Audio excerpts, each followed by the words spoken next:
ADHD 2.0 बिखरे दिमाग से असाधारण ताकत तक।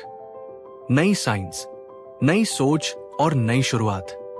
क्या आपको कभी लगता है कि आपका दिमाग एक साथ बहुत तेज भी चलता है और कभी बिल्कुल रुक भी जाता है?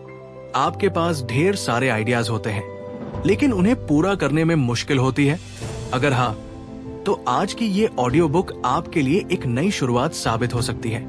आज हम ADHD 2.0 की पूरी यात्रा को अध्याय दर अध्याय समझेंगे, बिल्कुल उसी तरह जैसे एक किताब पढ़ी जाती है, ताकि आपको हर स्टेप साफ साफ समझ आए। आज आप जानेंगे ADHD असल में क्या है, क्यों कुछ लोग बेहद क्रिएटिव और ऊर्जावान होते हैं, कैसे सही आदतें आपके फोकस और आत्मविश्वास को बदल सकती है, और कैसे अपने दिमाग की ताकत को पहचान कर आप जीवन में आगे बढ़ सकते हैं। तो आइए शुरू करते हैं एक ऐसी यात्रा जो आपको अपने दिमाग को समझने का नया नजरिया देगी। चैप्टर 1, ADHD की नई समझ। समस्या नहीं, अलग तरह का दिमाग। इस अध्याय में लेखक हमें बताते हैं कि ADHD केवल ध्यान की कमी नहीं है, ये दिमाग के काम करने का अलग तरीका है। कल्पना कीजिए एक कार जिसमें इंजन बहुत शक्तिशाली है, लेकिन ब्रेक थोड़ा कमजोर है। कार खराब नहीं है, बस उसे संभालने का तरीका अलग चाहिए। इसी तरह ADHD दिमाग में ऊर्जा, कल्पना और तेजी होती है, लेकिन जब नियंत्रण और संरचना की कमी होती है तो समस्याएं दिखाई देती है। अर्जुन जैसे लोग स्कूल या ऑफिस में अक्सर गलत समझे जाते हैं। लोग उन्हें आलसी कहते हैं, जबकि असल में उनका दिमाग नई चीजों की तलाश में रहता है। ये अध्याय हमें सिखाता है, पहले खुद को दोष देना बंद कीजिए और अपने दिमाग को समझना शुरू कीजिए। चैप्टर 2, ADHD दिमाग की ताकतें और छुपी हुई प्रतिभा। ये अध्याय हमें ADHD की सबसे बड़ी सच्चाई दिखाता है। इसमें अद्भुत ताकतें छुपी होती हैं। ऐसे लोग अक्सर बहुत क्रिएटिव होते हैं। वे नए विचारों के साथ दुनिया को बदल सकते हैं। वे जोखिम लेने से नहीं डरते और नई शुरुआत करने में माहिर होते हैं। अर्जुन को याद आया कि उसने अपने ऑफिस में कई नए प्रोजेक्ट शुरू किए थे, जिनसे कंपनी को फायदा हुआ। लेखक बताते हैं, जब हम अपनी ताकतों को पहचानते हैं, तभी हम अपने दिमाग की पूरी क्षमता का उपयोग कर सकते हैं। चैप्टर 3, कनेक्शन की शक्ति, रिश्ते और समर्थन। ADHD दिमाग के लिए सबसे बड़ी जरूरत है कनेक्शन। जब कोई व्यक्ति खुद को समझा हुआ महसूस करता है, उसका दिमाग शांत हो जाता है। एक बच्चे को अगर लगातार डांटा जाए तो उसका व्यवहार और खराब होगा, लेकिन वही बच्चा अगर किसी ऐसे व्यक्ति के साथ हो जो उसे समझे, तो वो बेहतर प्रदर्शन करेगा। अर्जुन के जीवन में एक मेंटर आया जिसने उसे समझा और उसकी ऊर्जा को सही दिशा दी, और यहीं से उसका आत्मविश्वास वापस आने लगा। चैप्टर 4, फोकस बनाने की नई रणनीतियां। ये अध्याय बताता है कि फोकस केवल इच्छा से नहीं आता, बल्कि सही सिस्टम से आता है। छोटे लक्ष्य, टाइमर और स्पष्ट योजना दिमाग को दिशा देते हैं। जब हम बड़े काम को छोटे हिस्सों में बांटते हैं, तो डर कम हो जाता है। अर्जुन ने रोज छोटे छोटे टास्क पूरे करना शुरू किया। धीरे धीरे उसका ध्यान मजबूत होने लगा।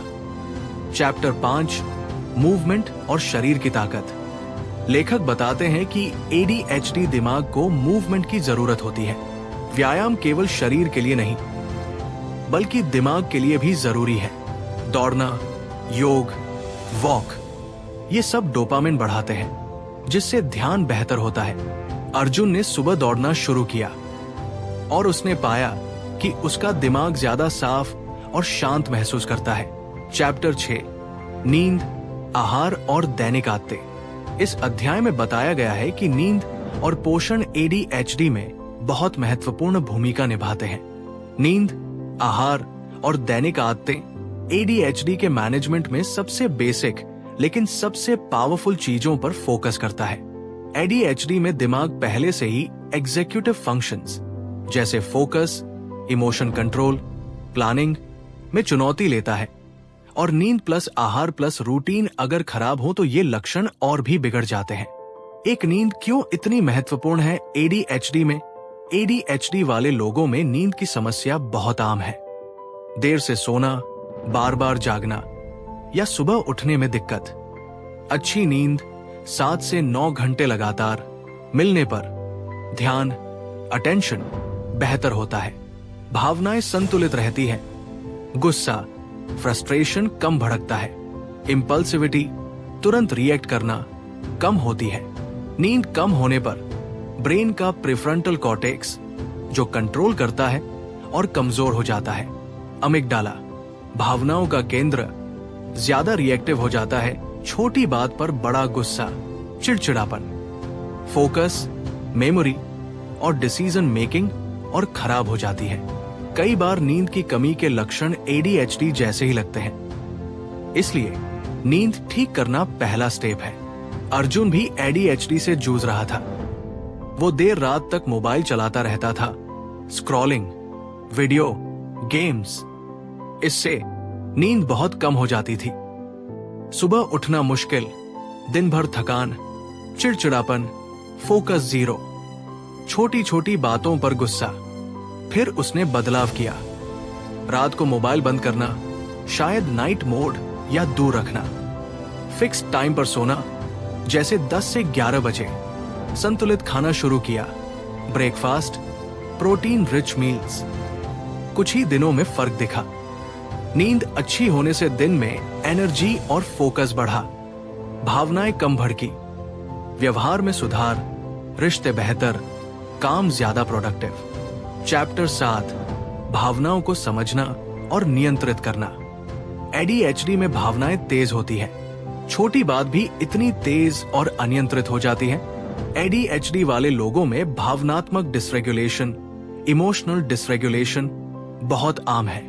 इसका मतलब है कि भावनाओं को कंट्रोल करना या उन्हें सही तरीके से हैंडल करना मुश्किल हो जाता है। छोटी छोटी बातें भी बहुत बड़ी लगने लगती है। गुस्सा, दुख, खुशी या फ्रस्ट्रेशन बहुत तेजी से और बहुत तीव्रता से आता है। जैसे कोई छोटी सी बात पर अचानक बहुत गुस्सा आ जाए या कोई छोटी असफलता पर लगे कि सब खत्म हो गया। ये भावनाएं इतनी तेज आती है कि तुरंत रिएक्ट कर बैठते हैं। इंपल्सिव रिएक्शन, बाद में पछतावा होता है। ये एडीएचडी का ब्रेन का तरीका है। प्रीफ्रंटल कॉर्टेक्स, जो ब्रेक लगाने वाला हिस्सा है, पूरी तरह काम नहीं करता, इसलिए भावनाएं अम्यगदला से पहले ही भड़क जाती है और कंट्रोल करने में देर हो जाती है। लेखक क्या सुझाव देते हैं? लेखक कहते हैं कि 2 चीजें बहुत मदद करती है। भावनात्मक जागरूकता, इमोशनल अवेयरनेस, यानी अपनी भावनाओं को पहचानना और समझना। माइंडफुलनेस, यानी वर्तमान पल में रहना, बिना जजमेंट के अपनी भावनाओं को ऑब्जर्व करना। अर्जुन भी एडीएचडी से जूझ रहा था। पहले वो गुस्से में तुरंत प्रतिक्रिया दे देता था, चिल्लाता, बहस करता या रिश्तों में दरार आ जाती थी।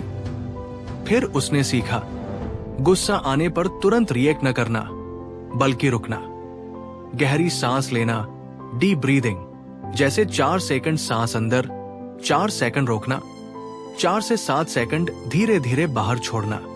4 जुलाई 2008 ब्रीदिंग बहुत पॉपुलर है एडीएचडी में। अपनी भावना को नोटिस करना, अभी मुझे बहुत गुस्सा आ रहा है, लेकिन ये सिर्फ एक भावना है, ये हमेशा नहीं रहेगी।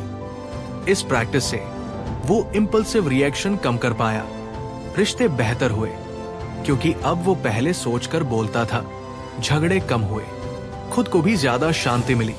चैप्टर 8, उपचार, कोचिंग और व्यक्तिगत समाधान। हर व्यक्ति अलग होता है, इसलिए एडीएचडी का समाधान भी अलग होता है।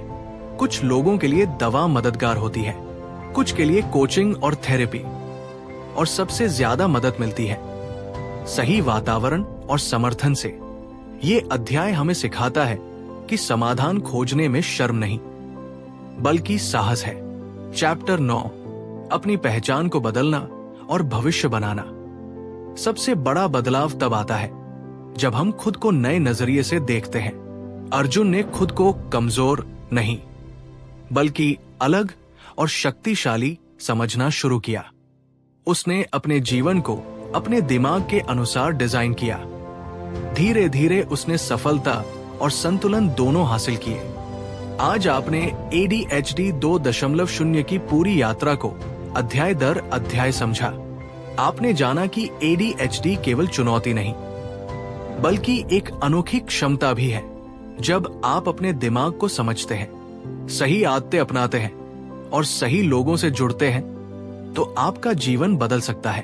अब समय है छोटे कदम उठाने का, अपने दिमाग को स्वीकार करने का और अपनी असली ताकत को पहचानने का। धन्यवाद। और याद रखिए, दुनिया को अक्सर वही लोग बदलते हैं जो अलग तरह से सोचते हैं।